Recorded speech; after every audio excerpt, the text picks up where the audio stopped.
Ayushman Bharat card এই কাগজপত্র থাকলেই বানাতে পারবেন, পাবেন এই সুবিধা। আজকে ভিডিওটির মধ্যে দিয়ে আমরা দেখব আয়ুষ্মান ভারত কার্ড বানানোর জন্য কি কি কাগজপত্রের দরকার এবং কি কি সুবিধা এই কার্ড থাকলে পাওয়া যায় সেই সম্পূর্ণ ডিটেলস বিষয়। ভিডিওটিকে স্কিপ না করে প্রথম থেকে শেষ পর্যন্ত মনোযোগ সহকারে দেখতে থাকুন। চ্যানেলে প্রথমবার হলে সাবস্ক্রাইব করে পাশের বেল আইকনটিকে বাজিয়ে রাখুন এরকমই গুরুত্বপূর্ণ লেটেস্ট আপডেটগুলো সবার প্রথমে দেখবার জন্য। তো চলুন ভিডিওটিকে শুরু করা যাক। স্বাস্থ্য প্রত্যেকের জীবনের জন্য অত্যন্ত গুরুত্বপূর্ণ এবং মানুষও সুস্থ থাকার বিষয়ে খুব সচেতন। যাই হোক, কখন অসুস্থতা বা দুর্ঘটনা ঘটতে পারে তা ভবিষ্যদ্বাণী করা অসম্ভব। চিকিৎসা ব্যয়বহুল হতে পারে, যে কারণে অনেকেই স্বাস্থ্য বীমা বেছে নেয়। বিমাসহ চিকিৎসার ব্যয় নিতে চিন্তা করতে হবে না।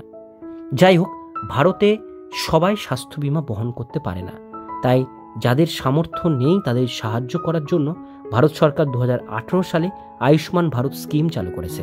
এই স্কিমটি চিকিৎসার জন্য 5 লক্ষ টাকা পর্যন্ত কভারেজ প্রদান করে, আর্থিক সহায়তা প্রদান করে। এই স্কিমের লক্ষ্য হল স্বল্প আয়ের পরিবারগুলির জন্য স্বাস্থ্যসেবা অ্যাক্সেসযোগ্য করা, যারা অন্যথায় উচ্চ চিকিৎসা ব্যয়ের সাথে লড়াই করতে পারেন। আয়ুষ্মান কার্ডের জন্য প্রয়োজনীয় কাগজপত্র। আয়ুষ্মান ভারত প্রকল্পের সুবিধা পেতে আপনার একটি আয়ুষ্মান কার্ড প্রয়োজন। যাই হোক, এই কার্ডটি পেতে আপনার অবশ্যই একটি গুরুত্বপূর্ণ নথি থাকতে হবে, তা হলো একটি সরকার প্রদত্ত পরিচয়পত্র। এই আইডি কার্ড ছাড়া আয়ুষ্মান কার্ডের জন্য আপনার আবেদন গ্রহণ করা হবে না এবং আপনি সুবিধাগুলি পেতে সক্ষম হবেন না। আয়ুষ্মান ভারত প্রকল্পের জন্য কিভাবে আবেদন করবেন? আপনি যদি আয়ুষ্মান ভারত প্রকল্পের জন্য আবেদন করতে চান তবে আপনাকে একটি সহজ প্রক্রিয়া অনুসরণ করতে হবে। প্রথমে নিশ্চিত করুন যে আপনার কাছে আপনার সরকার প্রদত্ত পরিচয়পত্র সহ সমস্ত প্রয়োজনীয় নথি রয়েছে কিনা। একবার আপনার কাছে সেগুলো হয়ে গেলে আপনি একটি সাধারণ পরিষেবা কেন্দ্রে অর্থাৎ সিএসসি যেতে পারেন। সিএসসিতে আপনি আয়ুষ্মান কার্ডের জন্য আপনার আবেদন জমা দিতে পারেন। সিএসসির কর্মীরা আপনাকে আবেদন প্রক্রিয়া সহ সহায়তা করবে এবং নিশ্চিত করবে যে আপনার সমস্ত নথি ঠিক আছে।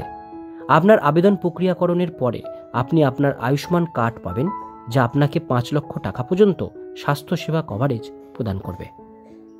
প্রসঙ্গত, আয়ুষ্মান ভারত প্রকল্প নিম্ন আয়ের পরিবারগুলিকে স্বাস্থ্যসেবা পেতে সাহায্য করার একটি দুর্দান্ত উপায়। স্কিমের জন্য আবেদন করার জন্য আপনার অবশ্যই একটি সরকারি ইস্যু করা পরিচয়পত্র থাকতে হবে। একবার আপনার কাছে সমস্ত প্রয়োজনীয় নথি পাওয়া গেলে আপনার আয়ুষ্মান কার্ড আবেদন করতে এবং গ্রহণ করতে একটি সাধারণ পরিষেবা কেন্দ্রে যান, যা 5 লক্ষ টাকা পর্যন্ত চিকিৎসা খরচ কভার করতে সাহায্য করবে। তো বন্ধুরা, আশা করি সম্পূর্ণ ডিটেলস বিষয়গুলো আপনারা বুঝতে পারলেন। ভিডিওটি ভালো লাগলে অবশ্যই লাইক করবেন।